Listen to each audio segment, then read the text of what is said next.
I love that, man.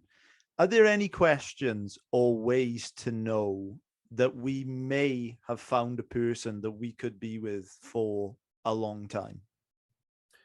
Yeah, I actually wrote an article about this a while back that did very well, and I kind of adapted. There's a great book that I read when I was struggling with whether to break up with someone or not, and it was called "Too Good to Leave, Too Bad to Stay."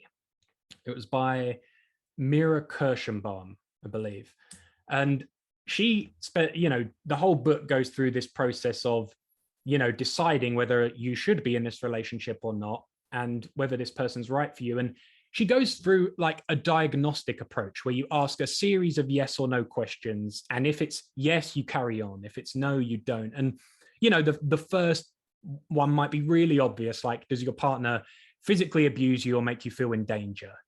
These kind of like start at the most fundamental.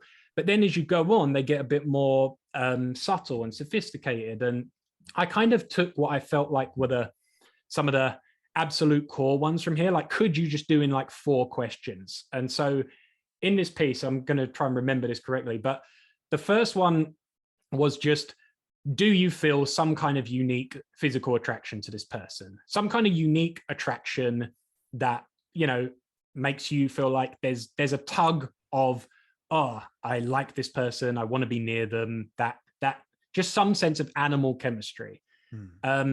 Second one, and that's because as well, like, I think Guy Winch, the relationship author, said, if you don't have the basic embers of a relationship, that flame has to be kept alive. And if you don't have the embers at the start, really, really difficult. So you want those basic embers there.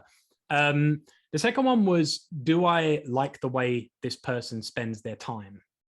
And does it cause me, they get drunk every weekend and I hate it, and I'm like a fitness junkie, and every weekend there's like laid out, hungover, and it frustrates me every time, and I really don't like, what they do with their, days, essentially. I feel they're really lazy, or I feel like they hang out in toxic places with the wrong people, whatever it might be. Or maybe you feel like your partner just works all the damn time and you hate it and you want someone who's going to be around. So do you fundamentally like and respect the way this person spends their time? The third one is, how difficult is it to get your needs met, your basic needs met in this relationship? Like, I've been in relationships before where there were lots of good things, but a couple of fundamental things, it was just too painful for me to stick it out. And it might have been just a need for, it could be anything for anyone, but it might just be like, you know what, this person just is constantly complaining to me about stuff. This person is constantly negative, or your need for basic respect. This person just disrespects my time all the time. They never do what they say they're going to do. Maybe your need for closeness. This person, I just don't feel like I'm loved and touched in the way that I'd love to be. Like, I want more physical closeness and I just don't have it, and I feel neglected. So any of those things, if your fundamental needs, maybe you only get them met, 1 time out of every 7 times a month, is not going to be enough to sustain you. It's going to be a life of frustration.